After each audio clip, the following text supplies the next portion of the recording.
The Virgin tried to flee, the auction block, until the Cowboy's bid sealed her destiny. The afternoon sun beat down mercilessly on the dusty main street of Dusty's Respite, a frontier town that had seen better days.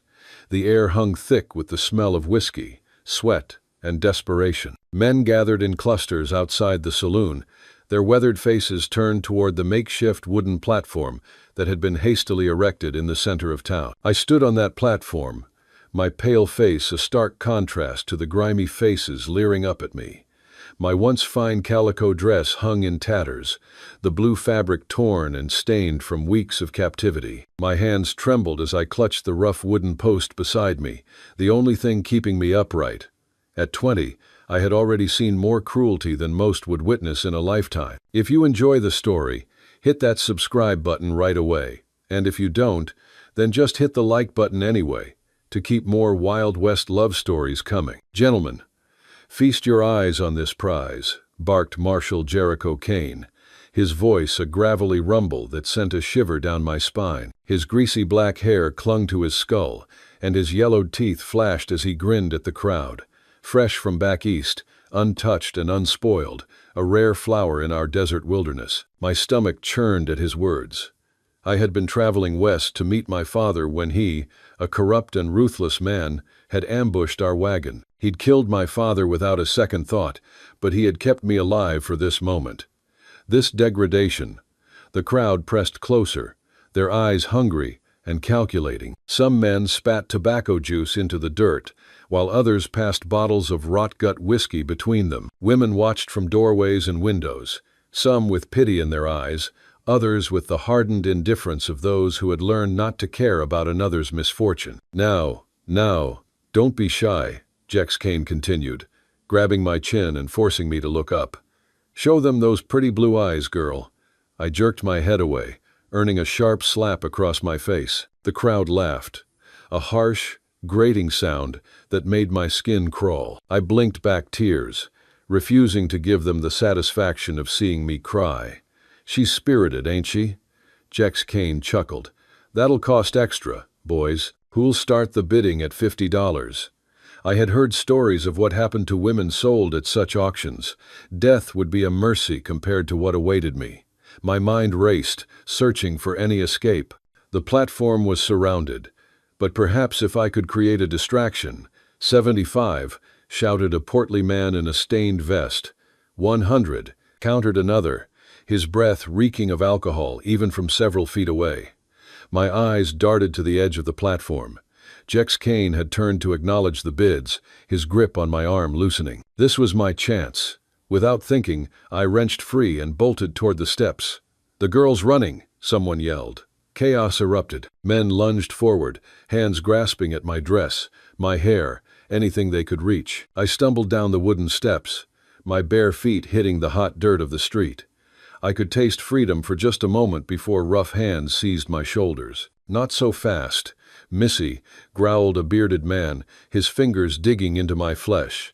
I struggled wildly, kicking and clawing, but more hands joined in, dragging me back toward the platform. The red dust swirled around us, coating everything in a fine layer of grit. The sun seemed to burn hotter, and the air grew thick with the scent of unwashed bodies and cheap liquor. Thought you could make a fool of me. Jex Kane snarled as they hauled me back up the steps. He produced a leather strap from his belt and brought it down hard across my back. I couldn't hold back my cry of pain. The strap bit through the thin fabric of my dress, leaving a burning line across my skin. Tears finally spilled down my cheeks, mixing with the dust on my face. Let that be a lesson, Jex Kane announced to the crowd. This merchandise is going to the highest bidder, one way or another. He straightened his vest and cleared his throat. Now, where were we? Ah, yes, $100. I stood trembling, my back on fire, my hope extinguished. The crowd had grown larger during the commotion, drawn by the spectacle like vultures to carrion. I could see no sympathy in their faces now, only greed and anticipation. 150, called out a man with gold teeth. 200. Another voice joined in. The numbers climbed higher, Each bid was another nail in the coffin of my freedom. I closed my eyes, trying to shut out the nightmare, but Jex Kane grabbed my hair and yanked my head back. "Open your eyes, girl. Let them see what they're buying." I obeyed, staring out at the sea of faces with a mixture of defiance and despair. The late afternoon sun cast long shadows across the street, making the scene look even more hellish. Somewhere in the distance, a church bell tolled the hour, a mockery of civilization in this lawless place. $250, someone shouted from the back.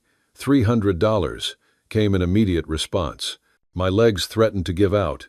I had heard stories of what happened to women sold at such auctions. Death would be a mercy compared to what awaited me. I thought of my father, safe in his grave back in the city, and envied him.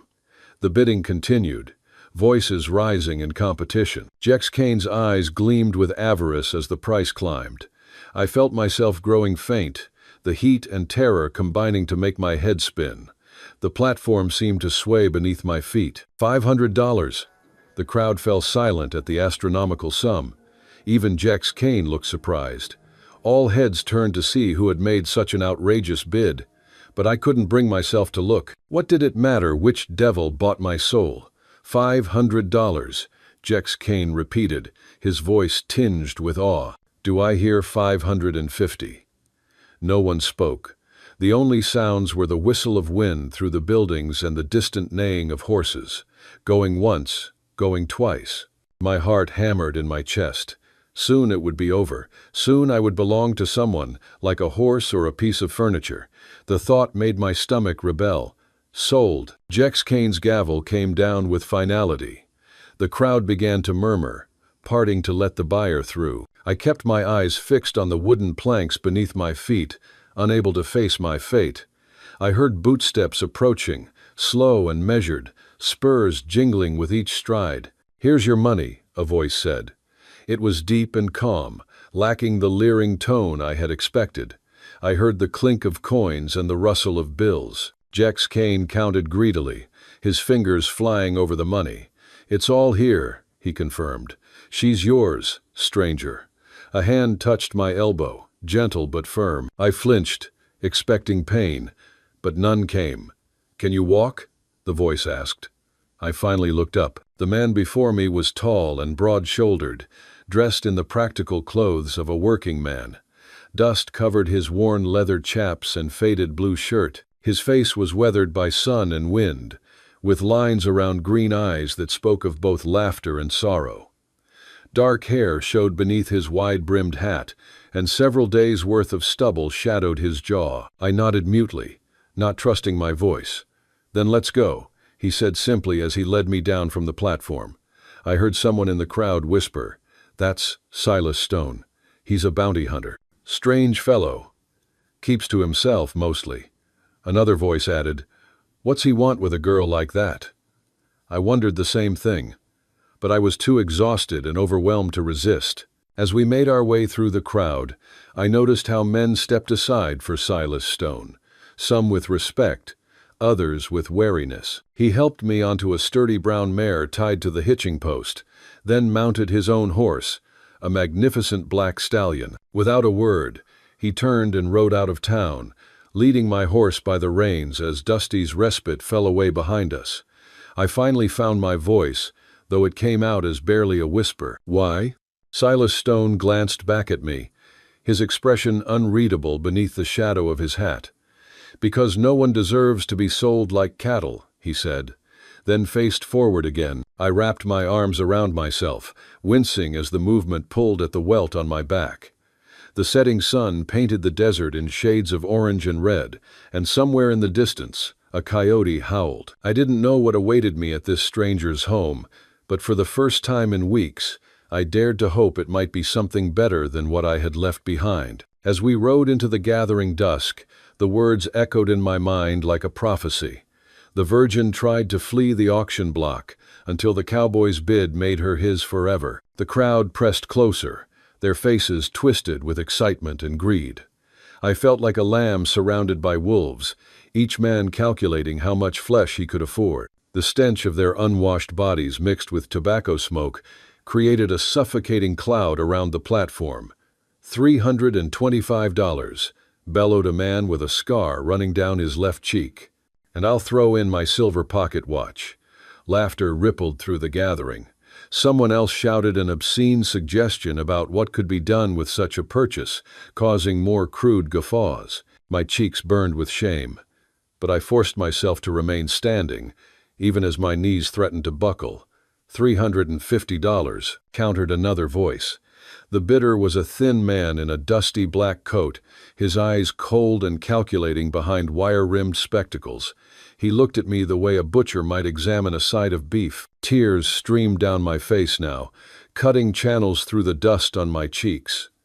I had tried so hard to be strong, to maintain some dignity in this nightmare, but the reality was crushing my spirit. These men didn't see me as human. To them, I was merely an object, a plaything to be bought and used. Jex Kane strutted across the platform like a rooster, basking in the attention.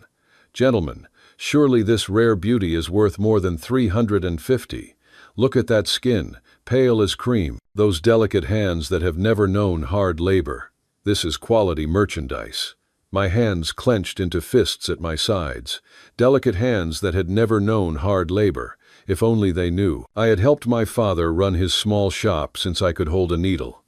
I attended our small garden, helped with bookkeeping, gathered supplies. I was no pampered princess, despite what these men might think. But none of that mattered now. $400. The new bid came from Marshal Kane's right-hand man, a cruel and opportunistic brute. His reputation was well known. Girls who fell into his clutches rarely lasted long before disappearing or turning up dead in an alley. My vision blurred. I swayed on my feet, the combination of heat, fear, and despair overwhelming me. The platform seemed to tilt beneath me, and I reached out blindly for support. "Steady now," Jex Kane hissed, grabbing my arm roughly. "Can't have you fainting before the sale's complete." The crowd laughed again, but there was an ugly edge to it now. Some men had begun pushing and shoving, jockeying for better positions. The atmosphere grew more volatile by the minute. $425, someone yelled. $450. The numbers climbed higher. Each bid was another stone added to the weight, crushing my heart. I thought of my father, waiting for me in California, probably wondering why I hadn't arrived. Would he ever learn what happened to me? Would he search? Or would he assume I had simply decided not to come? A commotion erupted near the back of the crowd. Two men had begun fighting over something, whether related to the auction or some other grievance. I couldn't tell. The distraction caused a ripple effect, with more men turning to watch the brawl. For a wild moment, I considered trying to run again, but where would I go? I had no money, no friends in this brutal town. My feet were bare and bloodied from my first attempt. Even if I escaped the immediate danger, I would likely die of thirst in the desert, or fall prey to bandits or wild animals. "Order! Order!" Jex Kane shouted, banging his gavel on a wooden crate. The auction continues. The fighters were pulled apart, and attention returned to the platform. I noticed some women watching from the windows of the brothel across the street. Their painted faces were masks of indifference, but I thought I caught a glimpse of sympathy in one woman's eyes before she turned away. Now then, we're at $450. Do I hear $500? The crowd had grown quiet again, but it was the quiet of anticipation, like the moment before a thunderstorm breaks. I could feel their eyes on me, dozens of gazes stripping away what little dignity remained. $500. The voice came from behind the crowd, calm and steady. Everyone turned to look, and I heard several people gasp. The bidder stepped forward, and the crowd parted before him like the Red Sea before Moses. I watched him approach through tear-blurred eyes. Silas Stone moved with the easy confidence of a man comfortable in his own skin. He wasn't the largest man there, nor the most heavily armed, but something about his presence made others step aside. $500.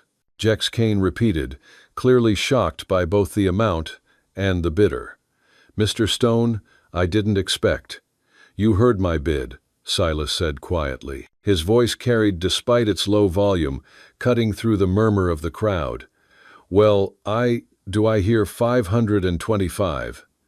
Jex Kane looked around hopefully, But no one spoke. Even his right-hand man remained silent, his face dark with anger. I studied my unexpected savior, though I dared not think of him as such.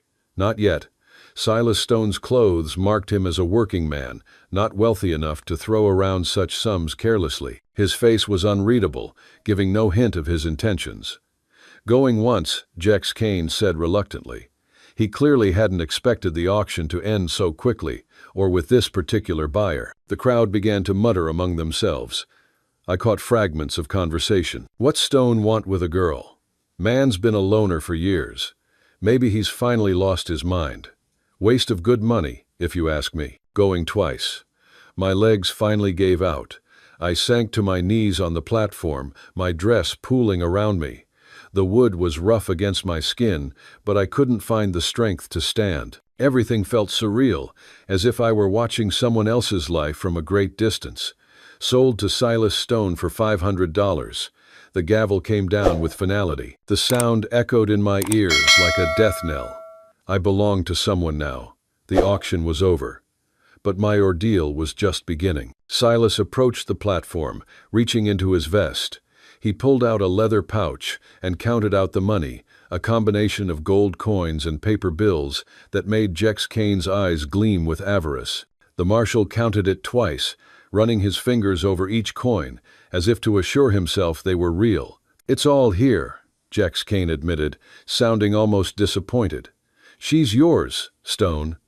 Though what you plan to do with her, that's my business," Silas said curtly. He turned to me, who still knelt on the platform. "Can you stand?" I tried, but my legs wouldn't cooperate. The events of the past hour, the attempted escape, the beating, the soul-crushing auction, had drained me of all strength. Without another word, Silas stepped onto the platform and offered his hand. I stared at it for a moment, torn between my instinctive fear and the practical need to leave this place. Finally, I placed my trembling hand in his. His grip was firm but gentle as he helped me to my feet. When I swayed, he steadied me with a hand on my elbow. Unlike the grabbing, possessive touches of the other men, his contact was purely functional. "My horse is this way," he said. As we descended from the platform, the crowd's reaction was mixed. Some men looked envious, others contemptuous. A few seemed puzzled, as if trying to solve a riddle. The women watching from doorways and windows showed a range of emotions: pity, curiosity, and in some cases, a flicker of hope. I kept my eyes down as we walked through the crowd. I could feel the weight of their stares, hear their whispered speculations. My face burned with humiliation, and fresh tears threatened to fall. We reached the horses, and Silas helped me mount the mare. His hands on my waist were impersonal, and he looked away politely as I struggled to arrange my torn dress. Once I was settled, he mounted his own horse and took the mare's reins. As we rode out of Dusty's respite, I risked a glance back. The crowd was already dispersing, moving on to the next entertainment. The platform stood empty now, just rough wooden planks that would probably be torn down and used for firewood. By tomorrow, it would be as if the auction had never happened. But I would remember. I would carry this day with me forever. The leering faces, the cruel laughter, the way my humanity had been stripped away piece by piece until I was nothing but a price tag. I turned forward again, watching Silas Stone's broad back as he led us into the desert. I didn't know what awaited me at his home. I didn't know if I had merely traded one form of captivity for another. But as the cursed town fell away behind us, and the vast expanse of the frontier opened before us, I whispered the words that seemed to summarize my fate. The Virgin tried to flee the auction block until the cowboy's bid made her his forever. The desert swallowed my words, and we rode on in silence toward an uncertain future. The desert stretched endlessly before us, painted in shades of amber and rust by the setting Sunday. I gripped the saddle horn with white knuckles, my body swaying with the mare's gentle gait. Every muscle ached, and the welt across my back burned like fire. But I remained silent. What was there to say to this stranger who now owned me? Silas Stone rode ahead, his posture relaxed but alert. Occasionally, he would glance back to ensure I was still following, but he offered no conversation. The only sounds were the steady clip-clop of hooves on hard-packed earth and the whisper of wind through scattered sagebrush. As darkness began to fall, my exhaustion deepened. I had barely eaten in days, surviving on scraps my captors had thrown my way. The events at the auction had drained what little energy remained. My eyelids grew heavy, and I found myself nodding forward. "We'll stop here for the night," Silas announced suddenly, guiding us toward a cluster of large rocks that would provide shelter from the wind. I jerked awake, disoriented. I watched wearily as he dismounted and began gathering dried brush for a fire. His movements were efficient, practiced, clearly a man accustomed to life on the trail. "Can you get down on your own?" he asked without looking at me. I nodded, though he couldn't see it. I swung my leg over and slid to the ground, barely suppressing a cry as my bare feet hit the rocky soil. My legs trembled, and I had to lean against the mare for support. Silas glanced at my feet, frowning. "Why didn't you say you had no shoes?" "You didn't ask," I whispered, my voice hoarse from crying. He studied me for a moment, then returned to building the fire. Soon, orange flames danced in the gathering darkness, casting flickering shadows on the rocks around us. Silas retrieved supplies from his saddlebags, hardtack, dried beef, and a canteen of water. He held out the canteen to me. "Drink." I hesitated. Every instinct screamed at me to maintain distance, to trust nothing this man offered, but thirst won out. I accepted the canteen with trembling hands and drank deeply, the cool waters soothing my parched throat. "Slowly," Silas cautioned. "You'll make yourself sick." I forced myself to take smaller sips, watching him over the canteen. He had removed his hat, revealing dark hair that curled slightly at his collar. In the firelight, I could see his face more clearly weathered, but not unkind, with a day's growth of stubble shadowing his jaw. "Eat." He offered me some hard tack and beef. My stomach growled loudly, betraying my hunger. I took the food, nibbling cautiously at first, then with increasing appetite as my body remembered what it was to be fed. We sat in silence on opposite sides of the fire. Silas seemed content with the quiet, staring into the flames with an expression I couldn't read. I pulled my knees to my chest, trying to make myself small, invisible. "What's your name?" he asked suddenly. The question startled me. Throughout my captivity and the auction, no one had asked. I had been girl or worse. "Isadora," I said softly. "Isadora Finch." He nodded. "Silas Stone, though you probably heard that already." "Why?" The word escaped before I could stop it. "Why? What? Why did you buy me?" I couldn't bring myself to say the word without flinching. "What do you want?" Silas poked at the fire with a stick, sending sparks spiraling upward. "Couldn't stand by and watch. Not again." "Again?" I wanted to ask more, but his tone discouraged questions. Instead, I asked, "Where are we going?" "My cabin, about 15 miles north of here. We'll reach it by tomorrow afternoon if we start early." "And then?" He looked at me across the fire, his green eyes unreadable. "Then you'll be safe. No one will hurt you there. But I'll belong to you." The words tasted bitter. Silas's jaw tightened. "You'll work for me. Yes, keep house, help with meals. In exchange, you'll have shelter, food, protection. But you won't be a prisoner." He paused. "When you've earned enough to pay back what I spent, you'll be free to leave if you choose." I stared at him, searching for the lie, the trap. Men didn't spend $500 out of kindness. And if I tried to leave now, on foot with no supplies, you wouldn't make it 5 miles before the desert claimed you. His tone was matter-of-fact, not threatening. "But I won't chain you up, if that's what you're asking." I hugged my knees tighter. Freedom to leave meant nothing if leaving meant death. Still, it was more than I had dared hope for. "What kind of work? Can you cook?" "Some. My mother taught me before. She died." "Sewing?"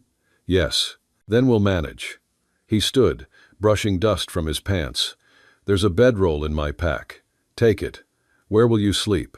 "I've slept on harder ground than this." He moved to tend the horses, giving me privacy to arrange the bedroll. I spread it near the fire, grateful for its warmth against the desert's nighttime chill. The blanket smelled of leather and horse, but it was clean. I lay down gingerly, mindful of my injured back. "That welt needs tending," Silas said, returning to the fire. "I have some salve in my pack." "No." The refusal came out sharper than intended. The thought of him touching me, even to help, made my skin crawl. He didn't argue, simply placed a small tin within my reach. "It's there if you change your mind." I watched him settle against a rock, his rifle across his knees. Despite his claim that I wasn't a prisoner, he positioned himself between me and the horses and freedom. "You should sleep," he said. "We have a long ride tomorrow." But sleep wouldn't come. Every time I closed my eyes, I saw the leering faces from the auction, felt phantom hands grabbing at me. The desert sounds rustling creatures. Distant coyote howls kept me on edge. "Can't sleep?" Silas's voice was quiet in the darkness. "No. First night's always the hardest." "First night of what?" "Of whatever comes after the worst day of your life." I turned to look at him, surprised by the understanding in his tone. "You sound like you know." "I do." He shifted against the rock. 5 years ago, I lost my partner. Fever took him while I was on a bounty hunt. Came home to a lonely grave and a cabin full of ghosts. The pain in his voice was carefully controlled, but unmistakable. I felt an unexpected stirring of sympathy. "I'm sorry." So was I. Sorry enough to consider eating a bullet, but he wouldn't have wanted that. So I kept going. Some days are harder than others. "Is that why you helped me? Because of him?" Silas was quiet for so long I thought he wouldn't answer. Finally, he said, "He was a good man, saw something worth saving in a rough bounty hunter like me. Today, watching those men bid on you like livestock, I kept thinking about him. How he would have wanted someone to do something, how it would have killed him to see such cruelty." I felt tears prick my eyes. "He sounds like a good man." He was. Silas's voice grew gruff. "Get some sleep, Miss Finch. Tomorrow will be better than today. Has to be." This time, I found I could close my eyes without seeing the auction. Instead, I pictured a kind man who had seen good in a rough bounty hunter. As I drifted toward sleep, I wondered if I might find something worth saving in Silas Stone, too. The fire burned low, and the desert night wrapped around us like a blanket. In the distance, a lone owl called, its voice carrying across the vast emptiness. My breathing deepened into sleep, and Silas maintained his vigil, rifle ready, watching over me as he'd promised. When dawn broke across the desert, painting the rocks in shades of rose and gold, I woke to find Silas already up, preparing the horses. The salve tin sat beside my bedroll, and I realized my back no longer burned as fiercely. Somehow, while I slept, he had applied the medicine without waking me. "Ready to ride?" he asked, his tone neutral as always. I nodded, folding the bedroll carefully as I handed it back to him. Their fingers brushed briefly. I didn't flinch this time. We mounted up and continued north, the sun climbing higher behind us. The landscape began to change, harsh desert giving way to scattered grassland. In the distance, I could make out the dark shapes of mountains. Neither of us spoke of the night's conversation, but something had shifted between us. The weariness remained, but beneath it lay the fragile possibility of understanding. I still didn't know what awaited me at Silas Stone's cabin, but for the first time since my capture, I dared to hope it might be something other than misery. As we rode on through the morning light, I found myself thinking not of the auction block I'd fled, but of the promise Silas had made. Tomorrow will be better than today. It had to be. If you like Wild West love stories or Wild West stories, drop a bunch of 1 second and your place in the comments for the Wild West Love channel. Tell me where you're listening from so I don't feel so alone out here. The cabin appeared like a mirage in the afternoon heat, a modest wooden structure with a small porch, a barn weathered silver by the sun, and a small corral where 3 horses grazed. It wasn't grand, but after weeks of captivity and the horror of the auction, it looked like paradise to me. "Home," Silas said simply, dismounting near the barn. I slid from the mare, my legs stiff from the long ride. I stood uncertainly, unsure what came next. The cabin was isolated, the nearest neighbor probably miles away. If Silas had lied about his intentions, I would have no help here. "Come on," he said, leading the horses into the barn. "I'll show you the house." The interior was exactly what I'd expected from a loner's home, functional, but neglected. Dust coated every surface. Cobwebs hung in corners, and dishes were stacked haphazardly by the sink. The main room served as both kitchen and living space, with a large fireplace dominating one wall. 2 doors led off to what I assumed were bedroom. "It needs work," Silas admitted, running a hand through his hair. "Haven't had much cause to keep it nice." I moved to the kitchen area, examining the cast-iron stove and the shelves lined with preserves and canned goods. "When did you last eat a proper meal?" Define proper. Despite everything, I felt a tiny smile tug at my lips, something that didn't come from a can or involve hard tack. "Been a while," he admitted. I opened a cupboard, finding flour, cornmeal, and other basics. "Do you have chickens? Eggs?" "Out back. Probably need feeding. I've been gone 3 days." I nodded, mentally cataloging what needed to be done. Focusing on practical tasks helped push away the darker thoughts lurking at the edges of my mind. "I'll need water for washing and cooking." "Pump's outside. I'll show you." He paused at the door. "Your room is through there." He pointed to one of the doors. It was a guest room. But he didn't finish the sentence. I understood. "Thank you." The room was small but clean, with a narrow bed, a dresser, and a window overlooking the grassland. Someone had hung yellow curtains that still held their cheerful color despite the dust. "I'll let you settle in," Silas said from the doorway. "Take whatever time you need." After he left, I sat on the bed, overwhelmed by the strange turn my life had taken. Yesterday, I'd been on an auction block. Today I stood in a stranger's cabin, preparing to cook for the man who'd bought me. The absurdity of it all threatened to unleash either laughter or tears. I chose neither. Instead, I rolled up my sleeves and got to work. First, water. The pump handle was stiff from disuse, but I managed to fill 2 buckets. I heated water on the stove and began the monumental task of cleaning the kitchen. As I worked, I found myself humming, something I hadn't done since before the attack on the wagon. By evening, the kitchen sparkled. I'd found eggs in the hen house, along with some vegetables struggling to survive in a neglected garden. Combined with flour and some salt pork from the pantry, I managed to create a simple but hearty meal. Silas came in as I was setting the table, stopping short at the transformation. I'd forgotten what it looked like clean. "It needed doing," I said, suddenly self-conscious. "I hope you don't mind." He shook his head. "It looks good, real good." We ate in awkward silence at first. I picked at my food, my appetite dampened by the strangeness of the situation. Silas seemed equally uncomfortable, as if he'd forgotten how to share a meal with another person. "This is excellent," he said finally, gesturing to his plate. "Haven't tasted anything this good since you've been eating alone." I finished quietly. He nodded. "The food, it's good." The admission hung between us, too honest for comfort. I rose to clear the dishes, needing movement to break the tension. "I'll do those," Silas said. "No." The word came out forcefully. At his surprised look, I softened my tone. "I mean, I need to earn my keep. You said I'd work for you. Let me work."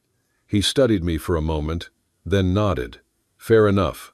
As I washed dishes, Silas sat by the fireplace, cleaning his rifle. The domestic scene felt surreal after everything I'd endured. I found myself stealing glances at him, trying to reconcile the man who'd bought me with the one who'd eaten my cooking with such appreciation. "I need to go to town tomorrow," he said suddenly. "Get you some proper clothes and shoes. Can't have you working barefoot." "I don't need." "Yes, you do." His tone brooked no argument. "Make a list of anything else you need. Fabric for sewing, kitchen supplies, whatever." My hands stilled in the dishwater. "Why are you being so kind to me?" Silas looked up from his rifle. "Is it kindness to treat someone like a human being? If so, that says more about the world than it does about me." That night, I lay in the small bed, staring at the ceiling. My body ached from the day's work, but it was a good ache, the kind that came from accomplishment rather than abuse. Through the thin walls, I could hear Silas moving around in his room, the floorboards creaking under his weight. Tomorrow, he would go to town, leaving me alone here. I could take a horse, try to run, but to where? I had no money, no family, except a father who might not even be looking for me. And despite everything, I believed Silas would keep his word about letting me earn my freedom properly.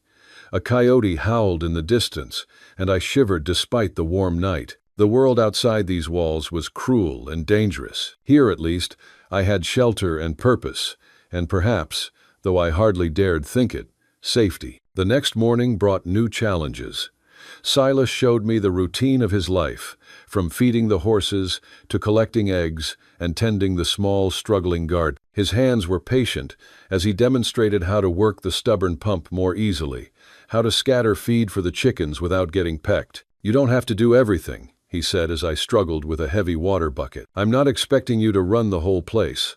"I want to," I insisted, pride making me stubborn. "I'm not some delicate flower, despite what that awful man said at the—" I couldn't finish the sentence. Silas's face darkened. "He's a bastard who'll get what's coming to him someday. Don't give his words another thought." We worked side by side in the garden, pulling weeds and checking the sad-looking vegetables. I found the repetitive task soothing, the dirt under my fingernails oddly satisfying. When Silas accidentally brushed against me, reaching for a tool, I managed not to flinch. "You're getting sunburned," he observed, noting my reddened arms. "There's a hat in the house that might fit." It was his partner's. I couldn't. He'd want it used, not gathering dust. His voice was firm but gentle. "Take it." That afternoon, wearing his partner's straw hat and working in the garden, I felt like I was inhabiting a ghost's life. But as the sun beat down and Silas worked quietly nearby, I realized it wasn't entirely unpleasant. The ghost of the man I never met seemed kind, welcoming even. When Silas left for town the next day, he paused at the door. "I'll be back before dark. Lock the door behind me, and don't open it for anyone. Are you expecting trouble?" "No, but I'd rather be careful. There's a loaded shotgun above the fireplace if you need it." My eyes widened. "You'd trust me with a gun? Why wouldn't I?" After he left, I stood in the empty house, freedom and fear warring in my chest. I could take the gun, take a horse, take whatever supplies I wanted. He'd given me the power to rob him blind or defend myself as needed. Instead, I locked the door and returned to my cleaning, attacking the rest of the house with determined energy. By the time Silas's wagon rumbled up the drive that evening, I had transformed the entire living space. He entered carrying packages, his eyes widening at the changes. "You've been busy." "I found your cleaning supplies," I admitted. "I hope that was all right." "It's fine." He set down the packages. "These are for you." Inside were 2 simple dresses, undergarments, sturdy boots, fabric for sewing, and various personal items. I fingered the material, overwhelmed. "This must have cost." "It needed doing," he said gruffly. "Can't have you wearing rags." As I tried on the boots, a perfect fit, I felt tears threaten. It had been so long since anyone had shown me such consideration. "Thank you," I whispered. "Just being practical," Silas muttered. But I caught him watching with something like satisfaction as I admired the new clothes. That evening, wearing one of the new dresses, I served dinner with more confidence. The dress was simple blue cotton, but after weeks in torn rags, it felt like the finest silk. "You look," Silas started, then cleared his throat. "The dress suits you." I felt heat rise in my cheeks. "It's wonderful to feel clean again." "Human," he said quietly. "You were always human. Don't let anyone tell you different." As we ate, conversation came easier. Silas told me about his life, the challenges of working in this harsh land. I found myself asking questions, genuinely interested in this life so different from my own. When thunder rumbled in the distance, Silas looked out the window with satisfaction. Rain coming. "Good for the grass and the garden." "And the garden," I added. He smiled, the first real smile I'd seen from him. It transformed his weathered face, revealing the younger man beneath the grief and hardship. "You're already thinking like a rancher's wife." The words hung in the air as both of us realized what he'd said. My hand froze halfway to my water glass.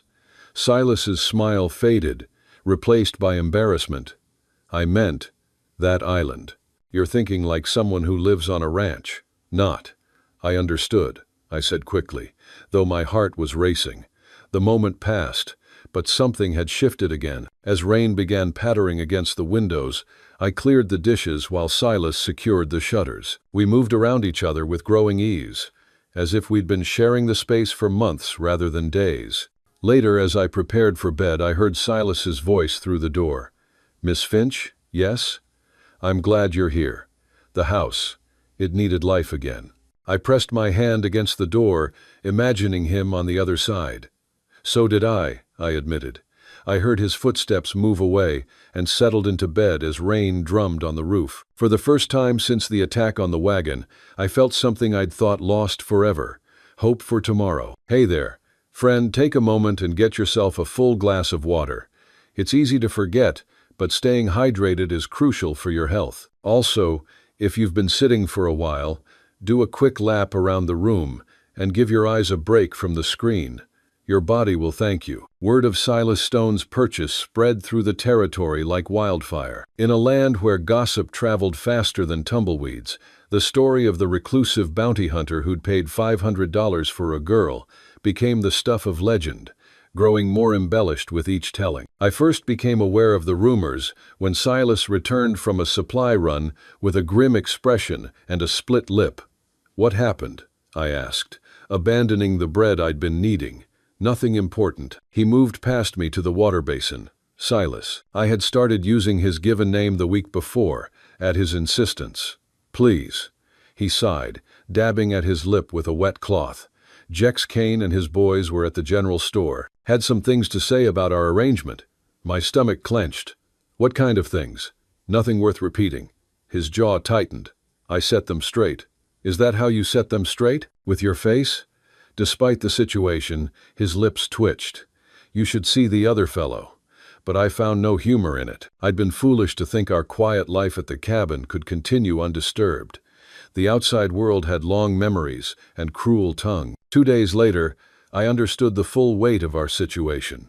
Silas had ridden out to check on his snares, leaving me to tend the garden. I was watering the tomatoes when the sound of approaching horses made me look up. 3 men sat at the edge of the property, making no move to come closer, but clearly watching me. I recognized one from the auction, a lean man with cold eyes who'd bid enthusiastically until Silas's offer ended the sale. "Morning, miss," the lean man called out, touching his hat mockingly. "Just wanted to see what $500 looks like in the daylight." My hand tightened on the water bucket. "You're on private property." "So, we are," he grinned, revealing yellowed teeth. "Stone know you're out here alone? Seems mighty careless, leaving such valuable property unguarded." "I'm not property," I said firmly, though my heart hammered against my ribs. "Receipt says otherwise," another man chimed in. We all saw money change hands. The third man, younger than the others, seemed uncomfortable. "Come on, Jed, we've had our look." But Jed, the lean man, wasn't finished. "Tell Stone we'll be back with a better offer." A man ought to share his good fortune with his neighbors. They rode off laughing, leaving me shaking with a combination of rage and fear. I abandoned the garden and retreated to the house, checking the locks on doors and windows. The shotgun above the fireplace seemed to watch me, a silent reminder of Silas's trust. When Silas returned at sunset, he found me sitting at the kitchen table, the gun laid across my lap. "What happened?" His voice was deadly calm as I recounted the visit. "Jed Hawkins." Silas's hands clenched into fists. Should have known he wouldn't let it go. "Will they come back?" "Probably." He moved to the window, scanning the darkening landscape. "But they're cowards at heart. They won't try anything unless they catch one of us alone again." "I won't be run off by the likes of them," I said fiercely. Silas turned to study me, taking in the determined set of my jaw, the steady way I handled the gun. "No, I don't believe you will." The next morning brought a new challenge. Mrs. Adelaide Pearson, the banker's wife and self-appointed moral guardian of the county, arrived in her fancy carriage with 2 other women from town. I answered the door, acutely aware of my simple dress and work-roughened hands compared to their fine clothing. "We've come to see how you're adjusting, Mrs. Pearson said, her tone making it clear this was an inspection, not a social call. "How kind," I replied, knowing I couldn't refuse them entry without causing more gossip. "Please come in." The women entered like a tribunal, their eyes cataloging every detail of the house. I served coffee with steady hands, grateful I'd baked fresh biscuits that morning. "Such a rustic home, Mrs. Pearson observed. You must find it quite different from your previous circumstances." "Yes," I agreed carefully, "but I'm grateful for it. Are you?" The woman's eyes glittered with malicious curiosity. "It must be difficult living here with Mr. Stone, unchaperoned." "I work for Mr. Stone," I said evenly. "I keep house and help with his work." "Of course you do," one of the other women murmured, exchanging meaningful looks with her companions. Mrs. Pearson leaned forward. "My dear, if you need assistance in leaving this situation, we could arrange." "I don't need assistance," I interrupted. "I'm exactly where I choose to be." The women left soon after, their disapproval hanging in the air like smoke. I knew they'd return to town with stories of the shameless girl living in sin with Silas Stone. Silas found me crying in the garden that evening, angrily pulling weeds as tears streamed down my face. "Hey," he said softly, kneeling beside me. "What's wrong?" "Those horrible women," I choked out. "They think that we're." "I know what they think." His voice was gentle. "Does it matter?" "Yes. No. I don't know." I sat back on my heels, wiping my face with dirty hands. "I've lost everything. My family, my reputation, my future. Now they want to take away the small peace I've found here." Silas was quiet for a moment. Then he said, "When I lost my partner, folks told me I should sell my cabin, move to town, start over. They meant well, but they didn't understand. This place, this life, it's who I am. Don't let anyone tell you who you are, Isadora. You know the truth." That night at dinner, I made a decision. "Teach me to shoot." Silas looked up from his plate. "The shotgun. Everything. Rifle, pistol, whatever you have. If men like Jed Hawkins are going to come around, I want to be ready. It's not easy." Neither was being sold on an auction block, but I survived that. He studied me for a long moment, then nodded. "We'll start tomorrow." The lessons began at dawn. Silas was a patient teacher, correcting my stance, showing me how to sight down the barrel, how to squeeze rather than pull the trigger. My first shots went wild, but I persisted with grim determination. "You're fighting the gun," Silas observed after another missed shot. "Relax. Let it be part of you." "Easy for you to say," I muttered, my shoulder already sore from the rifle's kick. "Here," he moved behind me, adjusting my hold. "Feel the difference." I was acutely aware of his proximity, the warmth of his hands guiding mine. For a moment, I forgot about the target entirely. "Now," he said quietly, "breathe out slowly and squeeze." The shot hit the target dead center. I whooped with delight, turning to find Silas grinning at me. "I did it." "You did." His expression softened. "You're tougher than you look, Isadora Finch." "I've had to be." Our eyes held for a moment before Silas stepped back, clearing his throat. "Try again. Gotta make sure it wasn't luck." As the days passed, my shooting improved along with my confidence. I took to wearing one of Silas's old pistols when I worked outside, the weight of it comforting against my hip. The second confrontation with Jed Hawkins came on a market day. I had accompanied Silas to town for supplies, my first visit since the auction. I kept my head high despite the stares and whispers that followed us down Main Street. We were loading the wagon when Hawkins appeared with several cronies. Well, Stone brought his prize to town. Hawkins's grin was predatory. "Looking good, sweetheart. Cabin life agrees with you." "Move along, Jed," Silas warned. "Just being friendly." Hawkins stepped closer to me. "How about a drink at the saloon? I'll show you how a real man treats a lady." "No thank you," I said coolly. "I've seen how you treat ladies. I was there when you bid on me like I was cattle." Hawkins' face darkened. "Watch your tongue, girl. Stone won't always be around to protect you."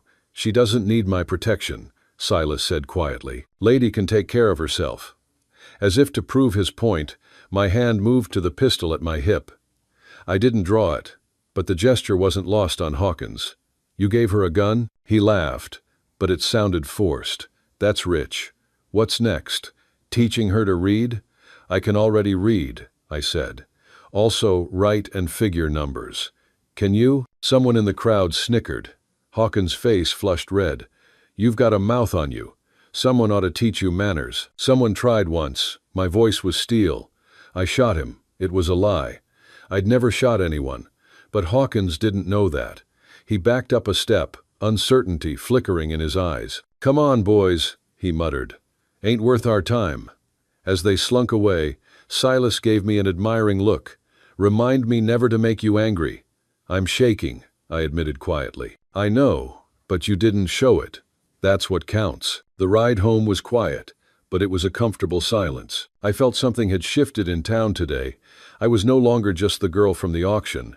I was Isadora Finch, who could shoot straight and face down bullies. That evening, as we sat by the fire, Silas said, "You did well today." I was terrified. Courage isn't about not being scared. It's about standing your ground anyway. He paused. "My partner. He would have liked you." It was the highest compliment he could give. I felt warmth bloom in my chest that had nothing to do with the fire. "Tell me about him," I said softly. So he did, sharing stories of the man who had captured his heart. As I listened, I began to understand the depth of his loss and the strength it had taken to save me that day at the auction. When he finally fell silent, I reached across the space between our chairs and touched his hand. "Thank you." "For what?" "For giving me a chance at a life worth living." Silas turned his hand palm up, gently closing his fingers around mine. "You've given me the same." We sat that way as the fire burned low, hands linked, hearts beginning to open despite the odds against them. The drought came without warning. One day the sky was its usual endless blue, and the next it seemed to press down like a hot iron, baking the earth until it cracked like old leather. The grass turned brown and brittle, crunching underfoot like autumn leaves in the middle of summer. I stood at the kitchen window, watching Silas inspect the nearly empty water barrels. His shoulders were tense with worry, though he tried to hide it when he came inside. "How bad is it?" I asked, setting a glass of our precious water before him. "Bad enough." He drank sparingly. I noticed. "If we don't find a new water source soon, we'll lose the horses." "Maybe worse." The garden I'd worked so hard to restore was already showing signs of distress. The tomatoes hung shriveled on their vines, and the corn stalks rattled like bones in the hot wind. Even the chickens seemed listless, seeking shade under the coop. "There must be something we can do," I said. Silas rubbed his face, exhaustion evident in every line. "Old Samuel Winters mentioned once that there might be a spring up in the northern hills. Never had cause to look for it before. Then we'll look for it now. It's a 2-day journey at least, through rough country. I can't leave you here alone that long. Not with Hawkins and his boys sniffing around. Then I'll come with you." Silas looked up sharply. "Isadora, it's dangerous. The heat alone is going to kill us slowly if we stay here doing nothing." I moved to sit across from him. "I'm not some delicate flower that wilts in the sun, Silas. You know that by now." He studied my face, seeing the determination there. Over the past weeks, I'd transformed from the terrified girl on the auction block into a capable partner. I could shoot straight, ride well, and had proven my courage more than once. "All right," he said finally. "We leave at first light." We spent the rest of the day preparing. I packed food that would keep in the heat hardtack, dried meat, precious water in every container we could spare. Silas checked our weapons and gathered rope, tools, anything that might help if we found water. That night, as I mended a tear in my riding skirt, Silas spread a worn map on the table. "Best guess is somewhere in this area." He pointed to a cluster of hills, marked with faded ink. Winters said his father found it once years ago, but couldn't remember the exact location. I leaned over to study the map, my shoulder brushing his. "What are these marks?" "Old mine shafts. Silver prospectors came through about 20 years back. Dug holes all over those hills before giving up. Could be dangerous. Everything out here is dangerous. I pointed out. He glanced at me. You can still change your mind. So can you. A smile tugged at his lips. Stubborn woman. Stubborn man. We set out before dawn, the stars still visible in the purple sky. I rode the mare I'd grown attached to while Silas led a pack mule loaded with supplies. The air was blessedly cool, but I knew it wouldn't last. By midday, the sun was a merciless forge overhead. The landscape shimmered with heat mirages, making distant rocks look like pools of water, cruel tricks of the light that mocked our thirst. "Drink," Silas ordered, passing me his canteen when he noticed my lips were cracked. "We need to conserve. Won't do us any good if you pass out from heat stroke. Drink." They rested during the hottest part of the day, in the shade of a large boulder, the animals panting beside them. I had never experienced such heat. It pressed against my skin like a living thing, sucking moisture from every pore. "Tell me about your home," Silas said suddenly. I looked at him in surprise. "What?" "Talk to me about green things. Water. Helps take your mind off the heat." So I did, describing the lush parks that turned gold in autumn, the river that ran behind my childhood home, the morning mist that rose from the valleys. Silas listened with his eyes closed, and I realized he was giving me a gift, a reason to remember beauty in this harsh place. As the sun began to sink, we resumed our journey.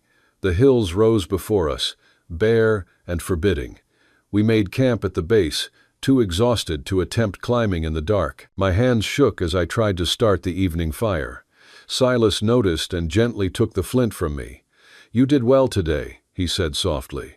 "I feel like dried leather. You look beautiful." The words hung in the air between us. My heart skipped, but when I looked up, Silas was focused on the fire, his ears slightly red. That night, we lay in our bedrolls under a blanket of stars. The temperature had dropped dramatically, and I shivered despite my exhaustion. "Cold?" Silas asked. "A little." I heard him moving, and then his bedroll was beside mine, his warmth radiating across the small gap between us. "Better?" "Yes," I whispered. "Thank you, Isadora." His voice was quiet in the darkness. "Whatever happens tomorrow, I want you to know I'm glad you're here. Not just for the help, but I'm glad." I reached out, finding his hand in the darkness. "So am I." We climbed at dawn, following what might have been an old game trail. The mule protested, but Silas coaxed it along with a patience I had come to admire. The terrain grew increasingly treacherous, loose rocks that slid underfoot, narrow ledges that dropped away into darkness. "Watch that root," Silas called back. Just as my foot caught, I went down hard, my knee striking stone. Pain shot up my leg, and I bit back a cry. "Isadora!" Silas was beside me in an instant, his hands gentle as he examined my knee through the torn fabric. "Can you bend it?" I tried, wincing. "Yes, but it hurts. No breaks. That's good." He helped me sit against a rock, then surprised me by tearing a strip from his own shirt to bind the wound. "We should go back." "No." I gritted my teeth and stood. "We've come too far. I can manage. Your stubbornness is going to get you killed one day. Maybe, but not today." We pressed on, me limping but determined. The sun climbed higher, turning our search into a test of endurance. Just when I thought I couldn't take another step, Silas froze. "Look." He pointed to a cluster of rocks ahead. Green. Sure enough, a small patch of vegetation clung to the hillside. Desert plants, but green ones. Where there was green, there might be water. We scrambled toward it, hope lending us energy.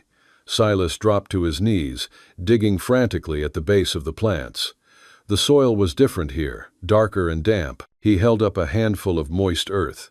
"It's damp." We dug together, ignoring our bloodied fingers until Silas's hand broke through into emptiness. A small hole appeared, and with it, the beautiful sound of trickling water. "We found it," I breathed. "Silas, we found it." He pulled me into his arms, spinning me around despite our exhaustion. When he set me down, we were both laughing and crying at once. The spring was small but steady, feeding into a natural basin hidden behind the rocks. Silas tasted it carefully, then nodded. It's good. It's perfect. We drank deeply, let the animals drink, and refilled every container. Then, Silas set about marking the location, making notes, and taking landmarks so we could find it again. As I sat by the spring, letting the cool water soothe my injured knee, I watched Silas work. His face was animated with a hope I hadn't seen before. This water meant survival for them, for the cabin, for the life they were building together. We'll need to figure out how to transport larger quantities, he was saying, already planning. Maybe dig a channel or... Silas. He turned to me, and I smiled. We did it. We saved the cabin. We did. He came to sit beside me, his expression softening. Couldn't have done it without you. Couldn't have done it without you, either. We sat in comfortable silence, shoulders touching, watching the sun glint off our precious water. Tomorrow would bring new challenges, the journey home, the work of bringing water to the cabin, the constant threat of men like Hawkins. But right now, in this moment, we had won a victory against the harsh land that tried to break us. Isadora. Silas's voice was thoughtful. Yes? That first day at the auction, I told you that you'd work for me until you earned your freedom. My heart sank a little. I remember. Well, I figure finding this spring more than pays your debt. You're free to go whenever you want. I was quiet for a long moment. Then I said, what if I don't want to go? Silas turned to look at me, hope flickering in his eyes. Then I'd say you're either crazy from the heat or the smartest woman I've ever met. Maybe both. I leaned my head against his shoulder. But this is home now, if you'll have me. His arm came around me, pulling me close. For as long as you want. We stayed by the spring until the worst heat passed. Then began the journey home. My knee ached, and we were both exhausted, but our spirits were high. We had water, we had hope, and increasingly, we had each other. As we descended from the hills, the cabin coming into view in the distance, I thought about the journey that had brought me here from the auction block to this moment. It had been a path of pain and fear, but also of discovery and unexpected joy. I love you, I said quietly, the words surprising me as much as him. Silas pulled his horse to a stop, staring at me. What did you say? I said I love you, Silas Stone. Despite everything, because of everything, I love you. He dismounted and helped me down, his hands shaking slightly. Isadora Finch, he said, his voice rough with emotion. You've brought me back to life. I love you, too.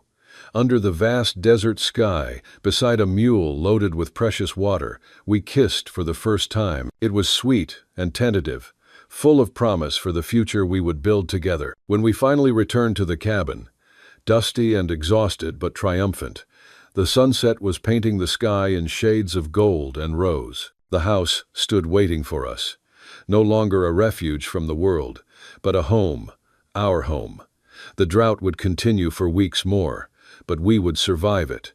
We had water, we had each other, and most importantly, we had chosen this life together, not because of a bill of sale or a desperate bid at an auction, but because of a cowboy love story forged in hardship and proven by trust. If you're watching on TV, don't hesitate, grab your phone and hit subscribe to my channel so you'll never miss out on our amazing characters. The thunder of hoofbeats shattered the peaceful morning.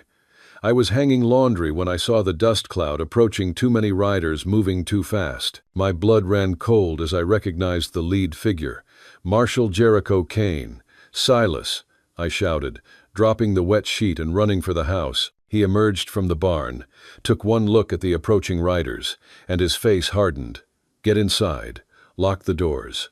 I'm not leaving you, Silas. Please. His eyes were urgent. Get the rifle. Watch from the window.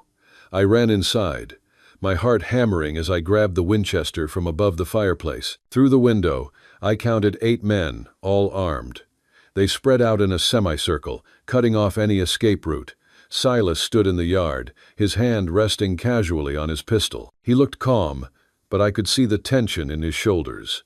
Morning, Stone, Marshal Kane called out, dismounting with exaggerated ease. Fine day for a visit. State your business and get off my land, Jex. Now that's no way to treat neighbors. Marshal Kane's smile was predatory. We've come with a proposition, a generous one. Not interested. You haven't heard it yet? Marshal Kane gestured to his men, who remained mounted but ready. $500. That's what you paid for the girl. We'll give you $600. Make a profit and be done with this foolishness. My hands tightened on the rifle.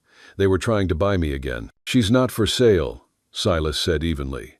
Everything's for sale, at the right price. Marshal Kane took a step closer. 700? That's more than most folks see in 2 years. You'd be a fool not to.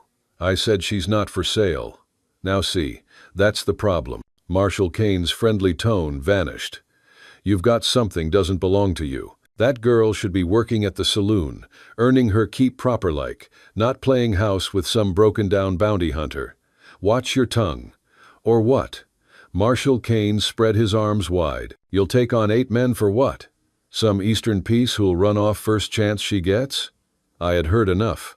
I stepped onto the porch, rifle raised. I'm not running anywhere. Several horses shied at my sudden appearance. The men reached for weapons, but my steady aim at Jex Kane kept them frozen. Well, Marshal Kane said, though his bravado seemed forced. Silas has been teaching you tricks. Get off our land, I said coldly. Our land? Marshal Kane laughed. You forget. Girl, property can't own property. You are property. I'm a free woman, mister. Silas released my debt. Any claim you think you have is meaningless. Is that so? One of Marshal Kane's men, a scarred brute named Butch, spat tobacco juice into the dust. Piece of paper don't mean nothing out here. Silas moved slightly, positioning himself better. It means something to me, and to any lawman worth his badge. Lawman? Marshal Kane scoffed. Nearest sheriff is 50 miles away. A lot can happen in 50 miles. The threat hung in the air like smoke. My finger hovered over the trigger, my pulse roaring in my ears. Here's what's going to happen, Silas said, his voice deadly calm. You're going to mount up and ride out. You're going to forget about Isadora. Forget about this cabin, and find other entertainment. Because if you don't, what? You'll shoot us all? Butch laughed. Even if you could, more would come. We got friends, Stone, lots of friends who think you've gotten too high and mighty. Maybe, Silas agreed, but you'll be too dead to see it. The standoff stretched taut, dust swirled in the morning heat. Somewhere a hawk cried overhead. I kept my rifle trained on Marshal Kane, though my arms were beginning to ache. Then one of the younger riders shifted nervously, his horse dancing sideways. The movement broke the spell. Boss, he said uncertainly. Maybe we should. Shut up, Tommy. But Marshal Kane was already calculating odds. Silas Stone had a reputation as a fast draw, and the girl had proven she could shoot. Even if they won, some of his men would die. Is one woman worth it? This isn't over, Marshal Kane said finally. Yes, it is. Silas's hand moved to his gun. You come here again, I'll kill you. That's not a threat, Jex. That's a promise. Marshal Kane's face flushed dark red. For a moment, I thought he might draw anyway. Then he turned abruptly and mounted his horse. Let's go, he snarled at his men. They rode out slowly, making a show of not being run off. I kept the rifle raised until they were dust specks on the horizon. Only then did I lower the weapon, my arms trembling. Silas was beside me instantly. You all right? They'll be back, I said, my voice shaky. You know they will. Maybe. He gently took the rifle from my hands. But you were magnificent. Scared them good. I was terrified. So was I. He pulled me into his arms, and I could feel his heart racing. When I saw all those men, thought about what they might do, I clung to him, drawing strength from his solid presence. We can't fight them all, Silas. Not if they keep coming. We won't be alone. He pulled back to look at me. Tom Bradley owes me favors. So does Jim Martinez, good men who won't stand for Kane's kind of trouble. But even as he spoke, we both knew the truth. In this lawless land, might often made right. We'd won today through bluff and backbone, but Jex Kane wouldn't be deterred so easily. That night we took turns keeping watch.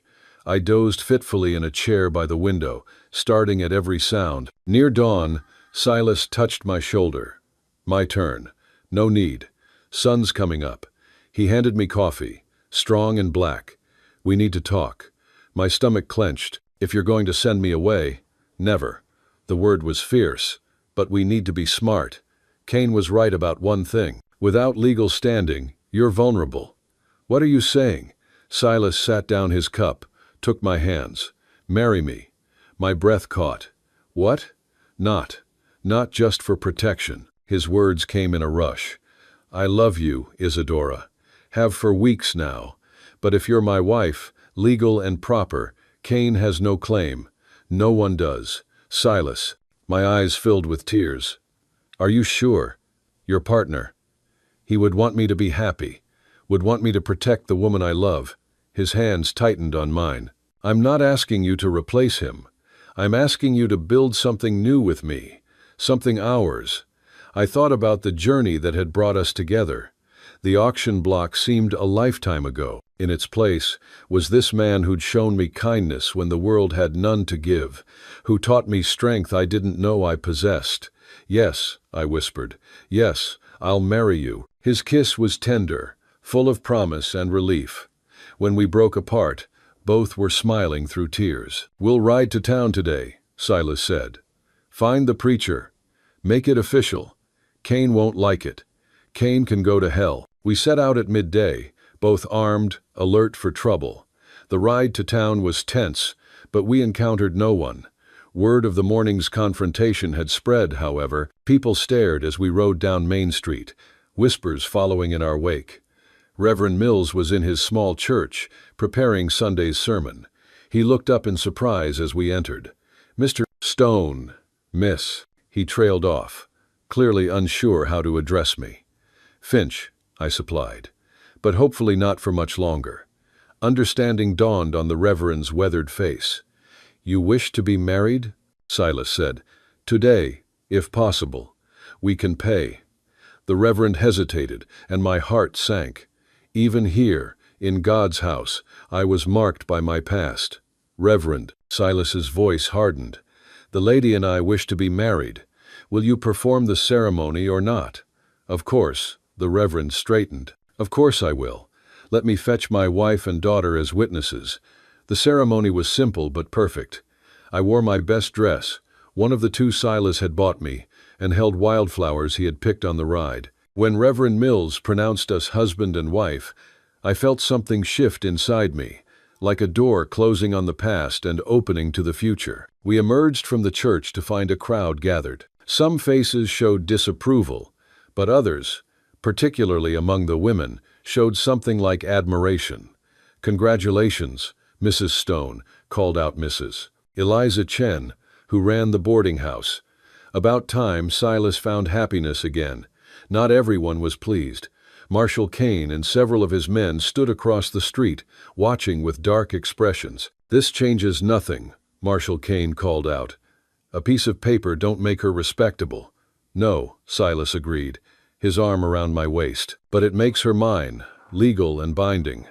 Any man who threatens my wife threatens me and me." I turned to see Tom Bradley, Silas's friend, stepping out of the general store. He was followed by Jim Martinez and several other hunters.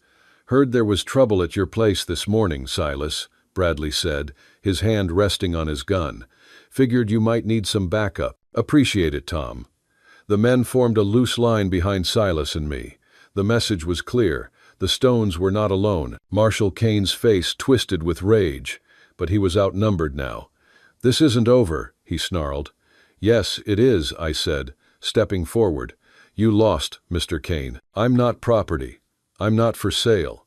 I'm Silas Stone's wife. And if you or your men come near our cabin again, you'll answer to all of us." For a moment, violence trembled in the air.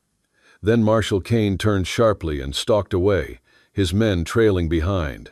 The crowd began to disperse, several people offering congratulations. I accepted them graciously, though my knees felt weak with relief. That night, back at the cabin, I stood in what was now truly my home. Silas came up behind me, wrapping his arms around my waist. "No regrets?" he asked softly. I turned in his arms, looking up at the man who'd saved me in every way a person could be saved. "None.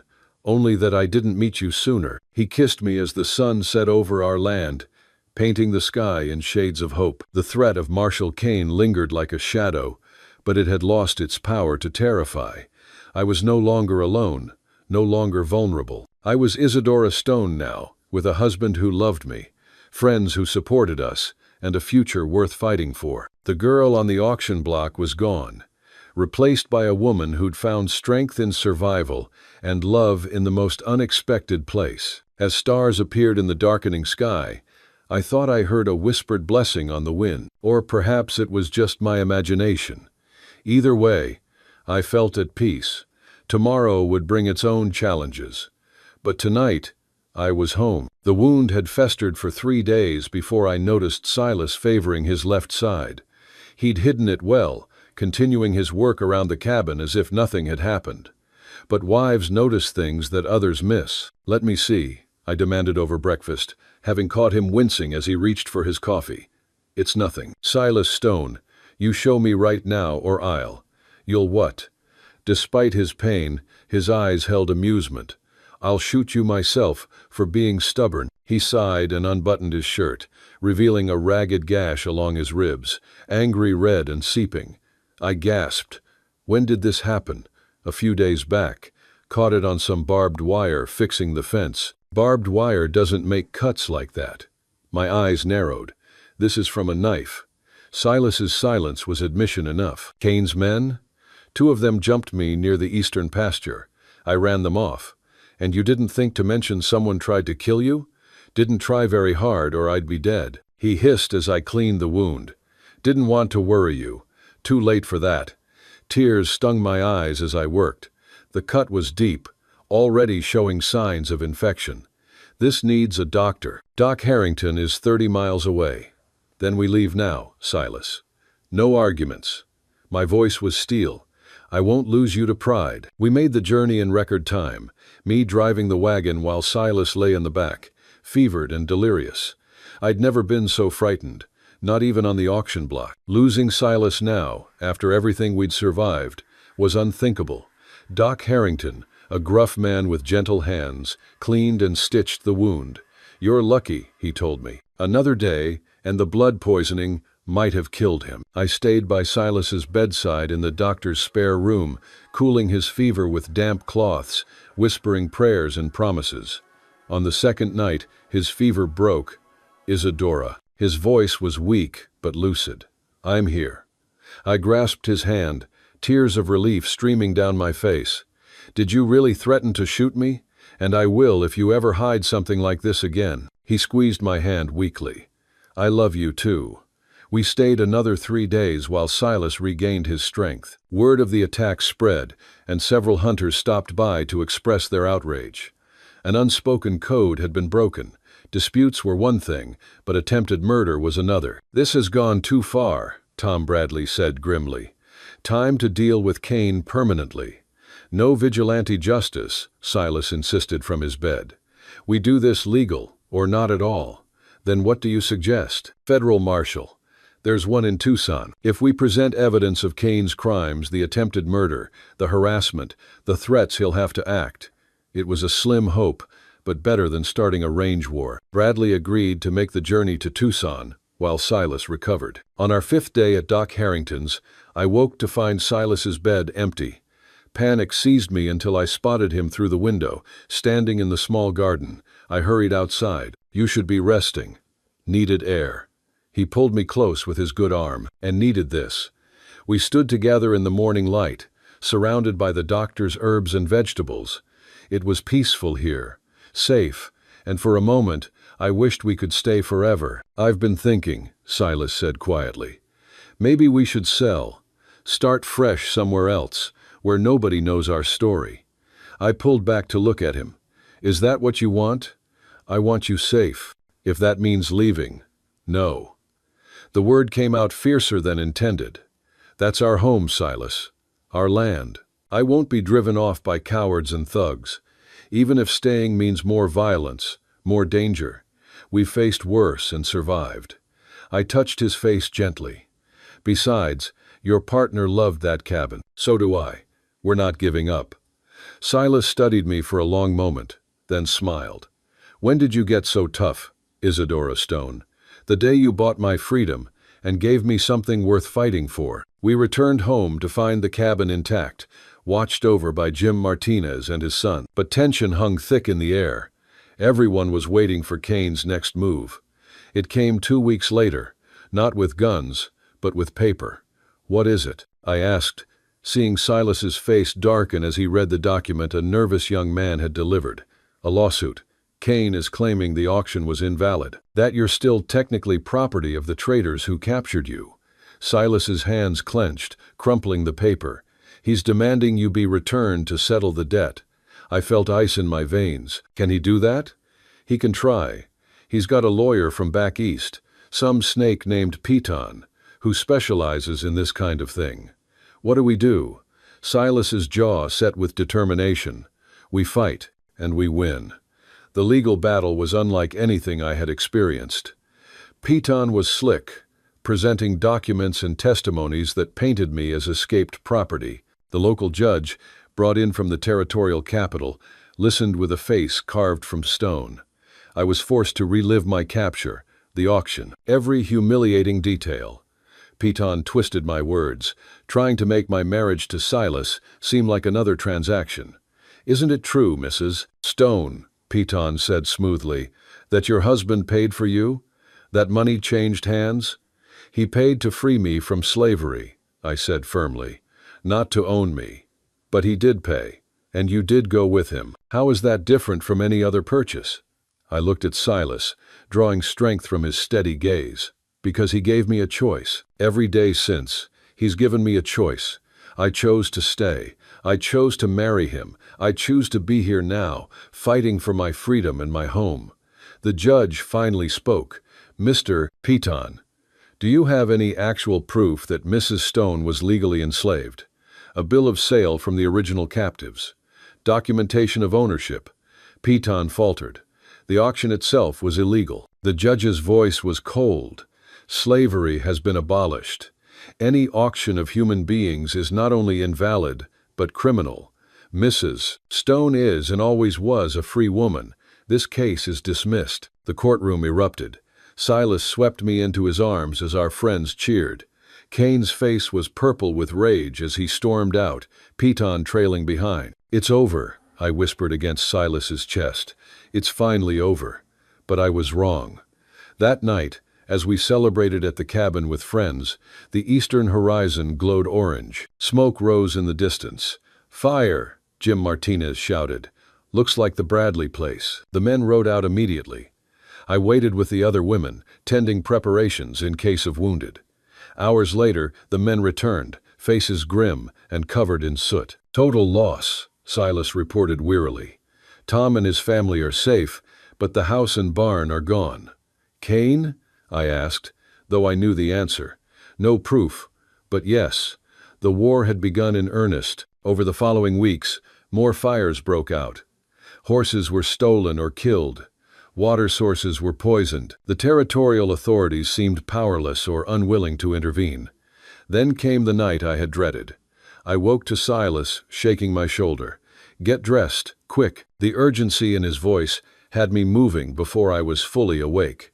Through the window, I saw riders approaching. Many riders. How many?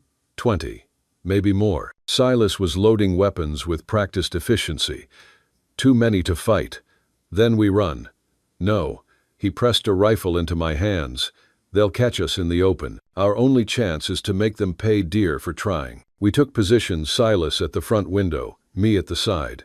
The riders stopped just out of easy rifle range. Kane's voice carried on the night air. Last chance, Stone. Send out the girl and we ride away. Go to hell, Silas shouted back. Already been there, Kane replied. That's where I learned what to do with stubborn fools. The first torch arced through the air, landing on the porch, then another and another. Soon, flames began licking at the dry wood. They're going to burn us out, I said, my voice remarkably calm. Maybe, but not without a fight. Silas's first shot took a rider from his saddle. I dropped a horse, sending its rider tumbling. Gunfire erupted from both sides, muzzle flashes lighting the darkness like deadly fireflies. The smoke grew thicker. Heat pressed against us. My eyes streamed tears. But I kept shooting, kept fighting. This was our home, our life. I'd die before surrendering it. Then through the chaos came a new sound. Hoof beats from the west, lots of them. Federal marshals, drop your weapons. Tom Bradley had succeeded. The cavalry had arrived. Literally. Blue uniformed soldiers swept into the yard, surrounding Kane's men. The shooting stopped abruptly. Silas and I stumbled from the burning cabin, coughing but alive. Neighbors formed a bucket brigade, saving most of the structure. In the flickering light, we watched Kane and his men being arrested. Silas Stone, a grizzled marshal, approached. Tom Bradley told me everything. Sorry we didn't get here sooner. You got here when it mattered, Silas said, his arm around me. As dawn broke, we surveyed the damage. The cabin was scorched but standing. The barn had suffered worse but could be rebuilt. Most importantly, we were alive and together. I told you, I said, leaning into my husband's embrace. This is our home. We don't run. Silas kissed the top of my head. No, we don't. We stand and fight together. In the months that followed, we rebuilt not just the structures, but the community. Kane was tried and imprisoned. The land prospered with the water from the spring we'd found. And on the first anniversary of that terrible auction, I stood in my flourishing garden, one hand on my growing belly, the other holding Silas's.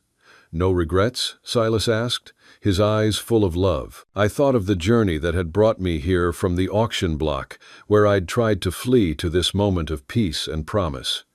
The past was a memory now, a testament to what we had overcome. I was no longer the broken girl who had been auctioned.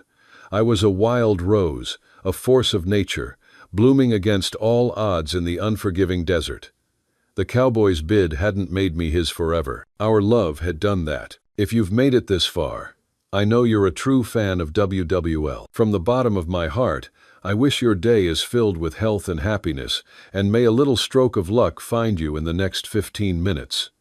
Don't forget to share it with me in the comments. Our journey here is not one of a typical cowboy love story or a simple Wild West love tale. It is a testament to the idea that even in the most desolate of landscapes, a new path can be forged, and a new life, a new beginning, can be found. This Wild West love story is a testament to the strength of the human spirit. The legal battles, the physical threats, the emotional toll, all of it was a proving ground, a crucible where our love was tested and hardened into something unbreakable. But the end of one chapter is simply the beginning of another. I looked at Silas, and he looked back at me, a silent understanding passing between us. We had everything we ever wanted here, but there was a whole world out there waiting to be explored. A world of possibility, a world without the ghosts of the past, a world of pure, unadulterated freedom. Our story isn't about settling down. It's about a relentless, healing, and adventurous journey that's just beginning. A journey with a new companion, a new life growing inside me, a new future waiting for us both. Today's story is about pains that seemed to have no way out until a small ray of light changed everything. Do you believe that, even in the darkest times, there's always a miracle waiting at the end of the road? And if deep down you still believe that God is watching over you, quietly arranging everything, then right now, leave a comment Amen below this video. Because who knows, at the very moment you write it, a blessing may quietly find its way into your life.